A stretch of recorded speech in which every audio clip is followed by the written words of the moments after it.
Alrighty, what's going on, everybody? Back with another watch list. We're live at 5 a.m. Pacific this morning, and we are now coming up on 8 p.m. Pacific.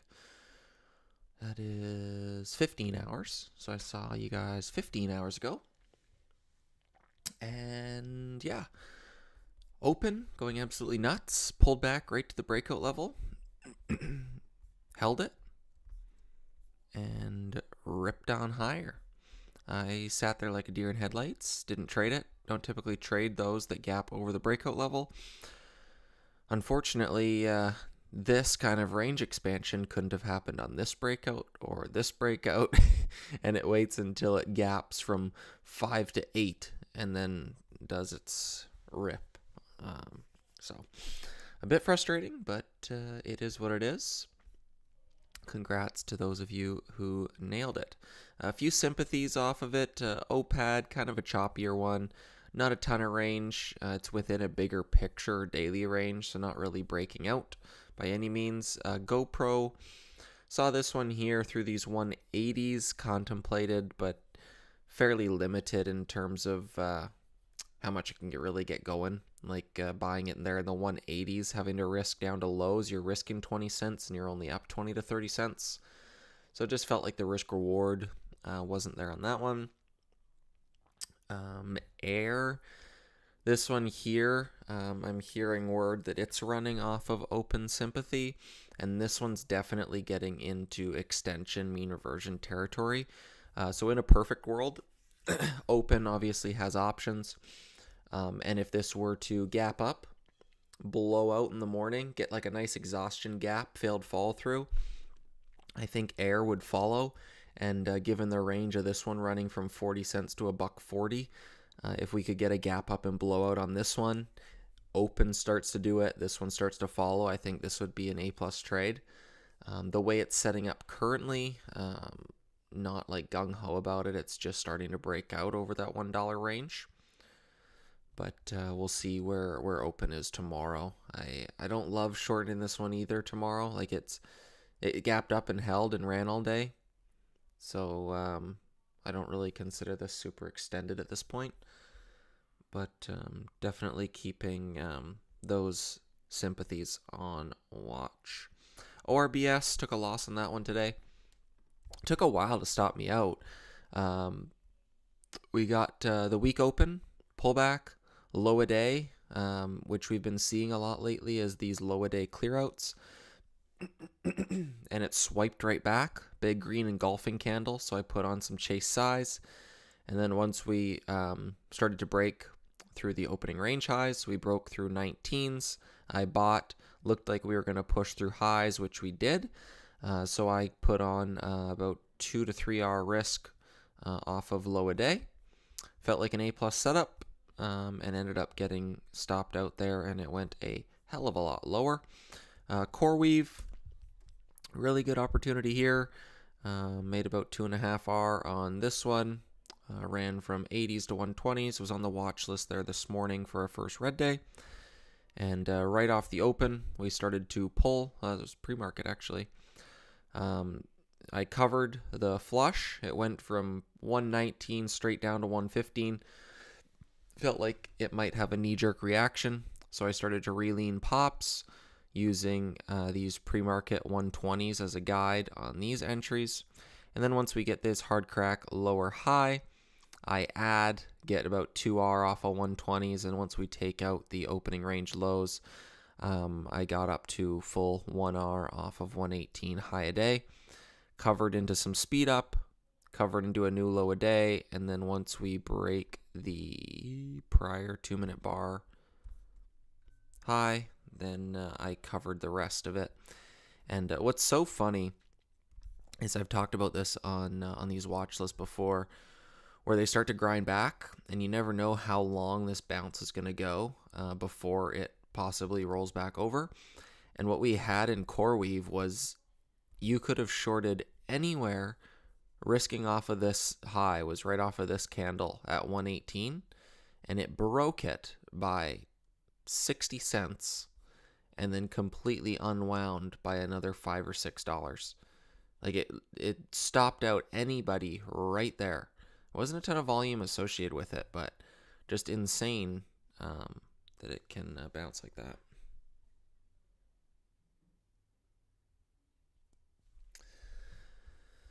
So good trade nonetheless. And then LEU is the only one there at my positions window. Nice run up to the 230s. Still haven't sold any.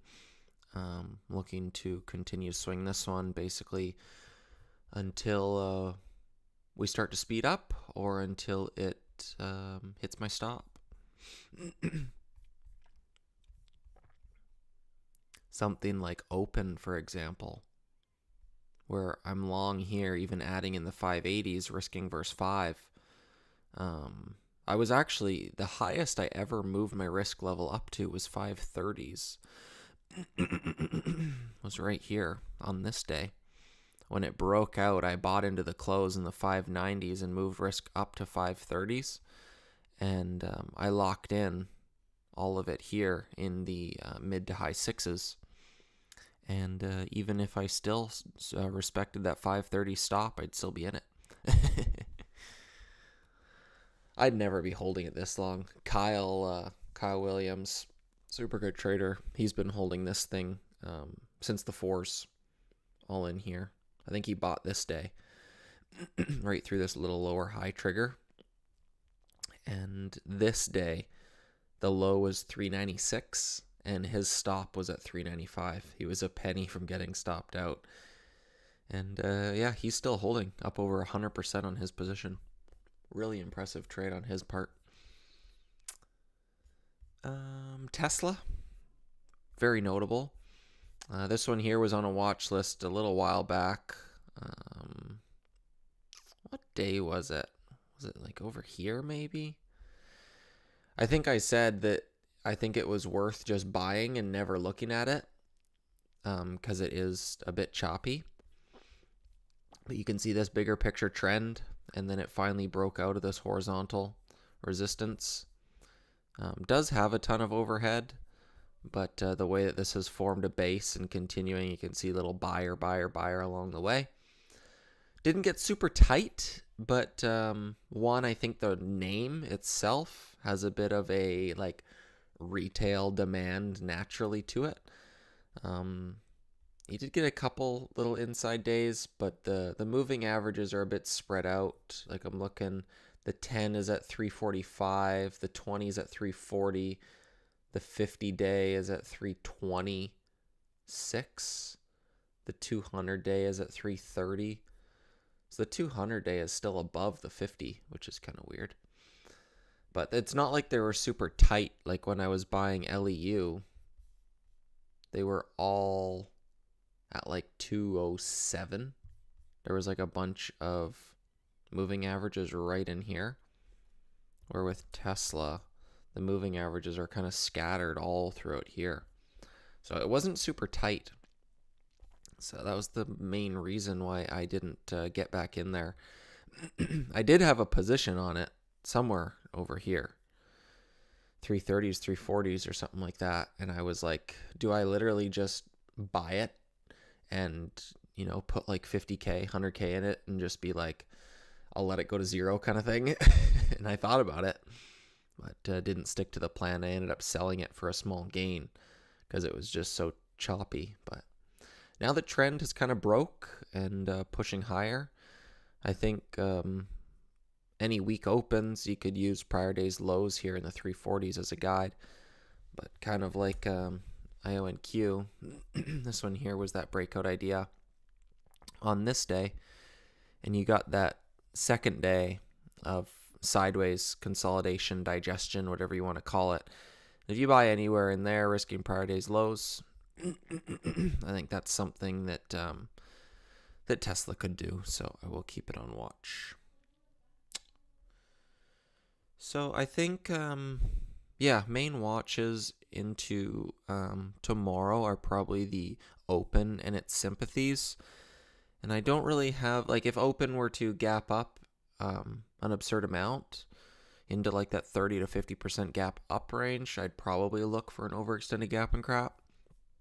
but I think I would be more interested in sinking my teeth into air.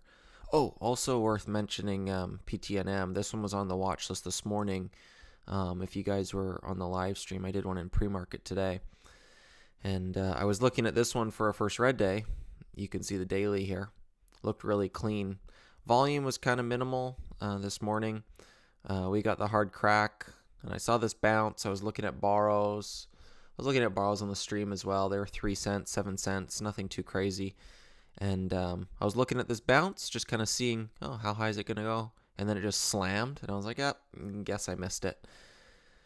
And yeah, I was focused on orbs and core weave, and this one snapped and then never really came back to those 8s. So this one here was definitely a needle mover. If you could short 850s risking 50 cents, and by 11 you're up 350. So there's like a 5, 6, 7 to 1 trade. But is what it is. I missed it. Happens. Tina, Jeff, Sam, what's going on?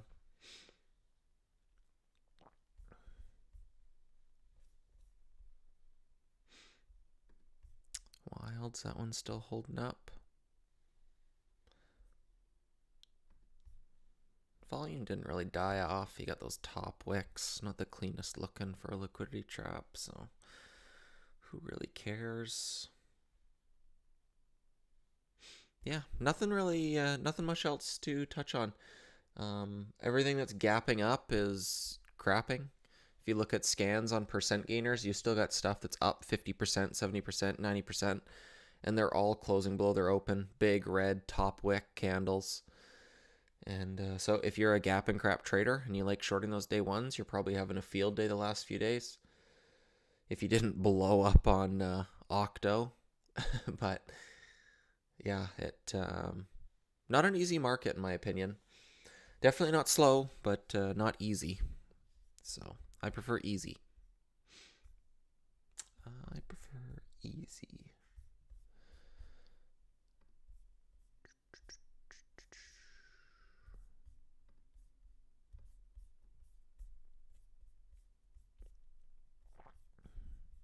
So a bunch of people talking about this Rocket Lab on Twitter. I don't really love it. I don't know. I don't see the draw to it. Doesn't look that great.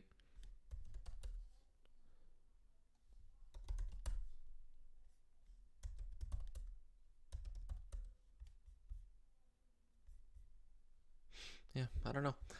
Not a ton else on watch, so I think I will leave it there. Yeah, week opens, first prior day's lows on Tesla, bigger picture swing. Lou, continue to watch and monitor that one. GoPro and Air, sympathies to open. We'll see how those ones shape up.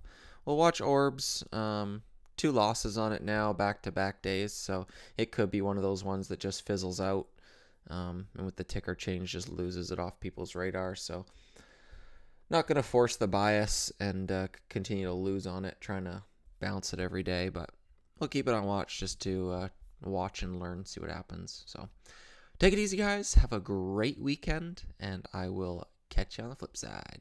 Peace.